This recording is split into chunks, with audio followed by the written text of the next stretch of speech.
안녕하세요. 오늘 여러분이 보내주신 그 한미반도체 투자 분석 자료들, 이걸 가지고 좀 깊이 파고들어 볼까 합니다. 네, 안녕하세요.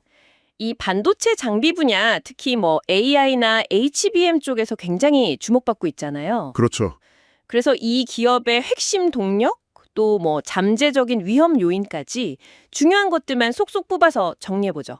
바로 시작할까요? 네, 좋습니다. 보내주신 자료들 보니까 한미반도체의 기술력이나 실적, 또 시장 환경, 정책 같은 것까지 아주 다각도로 분석을 했더라고요. 네. 특히 요즘 뭐 AI 열풍이 대단한데 이 흐름 속에서 한미반도체가 어떤 기회를 잡고 있는지 그 전략적인 위치를 이해하는 게 중요해 보입니다. 좋습니다.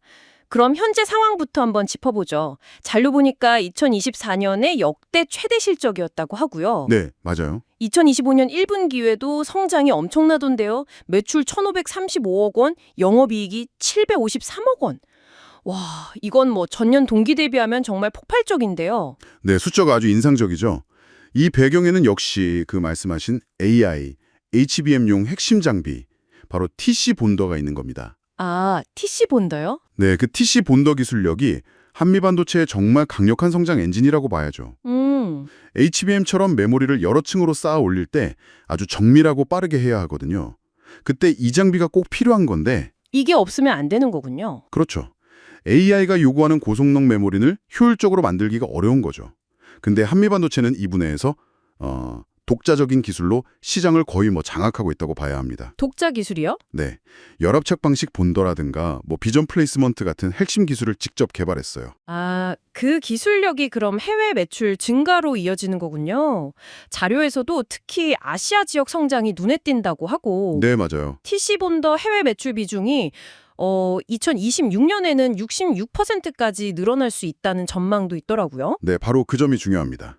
예전에는 그 SK 하이닉스 의존도가 좀 높다는 얘기가 있었잖아요. 네, 그런 우려가 있었죠. 근데 이제 해외 고객사를 아주 적극적으로 늘리면서 사업 안정성을 치우고 있는 거죠. 리스크 분산 효과도 있고요. 그렇군요. 그래서 2025년 매출 1.2조 원 목표라든지 북미 법인 설립 추진 같은 것도 다 그런 글로벌 확장 전략의 하나로 볼 수 있습니다. 아, R&D 투자도 꾸준히 한다고요? 매출의 10% 이상? 네, 그게 중요하죠. 그래야 기술 격차를 유지하고 이런 시장 확대를 계속 뒷받침할 수 있으니까요. 그럼 이런 기술적인 강점이 실제 시장 환경하고는 어떻게 맞물릴까요? 자료 보니까 2025년 하반기부터는 디램 시장이 다시 좋아진다고 하고 네, 2차 상승 사이클 진입 가능성이요. 그리고 HBM 시장은 JP모건 예측으로는 83조 원 규모까지 커질 수 있다고요. 그야말로 한미 반도체한테는 최적의 환경이 만들어지고 있다. 이렇게 볼 수 있겠죠.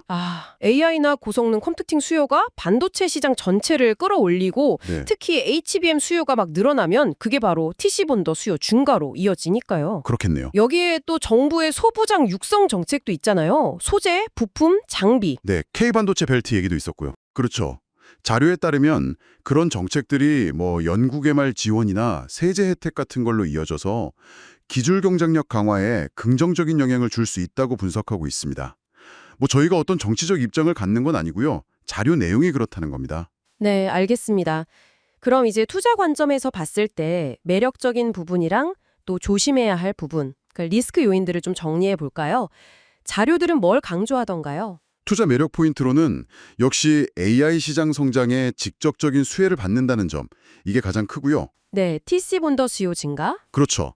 그리고 독보적인 기술력, 또 고객사나 지역 다변화를 통해서 안정성을 확보해 나가는 점, 이런 것들을 꼽고 있습니다. 정부 정책 기대감도 있고요. 그런데 리스크도 만만치 않을 것 같은데요. 네, 물론입니다. 리스크도 명확히 봐야죠. 가장 큰 건 역시 글로벌 반도체 시장 자체의 변동성입니다. 가격이 오르내리는 것에 따라서 장비 수요가 영향을 받을 수밖에 없으니까요. 이게 좀 높다고 평가되고요. 또 다른 건 없나요? 아까 그 아시아 매출 비중이 98%나 된다는 지적도 있었는데요. 네. 아주 중요한 포인트입니다. 특정 지역, 특히 아시아에 대한 매출 의존도가 그렇게 높다는 건 지정학적 변수가 생겼을 때 좀 취약할 수 있다는 거죠. 98%면 정말 높은데요. 거의 전부 아시아라는 거잖아요. 네, 2025년 1분기 해외 매출 기준으로 그렇다는 건데요. 이건 반드시 고려해야 할 리스크 요인입니다. 그 외에도 뭐 경쟁사들이 기술적으로 따라올 가능성이라든지 환율 변동, 공급망 문제 같은 것들도 잠재적 리스크로 언급되고 있습니다. 그렇군요. 정리해보면 AI랑 HBM이라는 아주 강력한 성장 스토리는 분명히 있는데 동시에 시장 변동성이나 지정학적 리스크 같은 과제도 안고 있다. 뭐 이런 상황이네요. 네, 정확합니다. 그래서 자료 분석 내용을 보면 장기적으로는 기술 우위나 성장 잠재력을 보면서도 단기적인 시장 변화나 이런 위험 요인 관리가 꼭 필요하다고 강조하고 있습니다.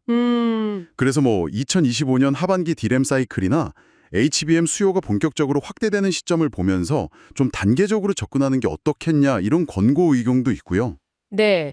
오늘 저희가 이렇게 쭉 살펴본 내용은 여러분께서 정보를 찾아보시고 이해하시는데 도움을 드리기 위한 것입니다. 그렇죠. 이 분석 자료들은 어디까지나 투자 결정을 위한 참고 정보이고요.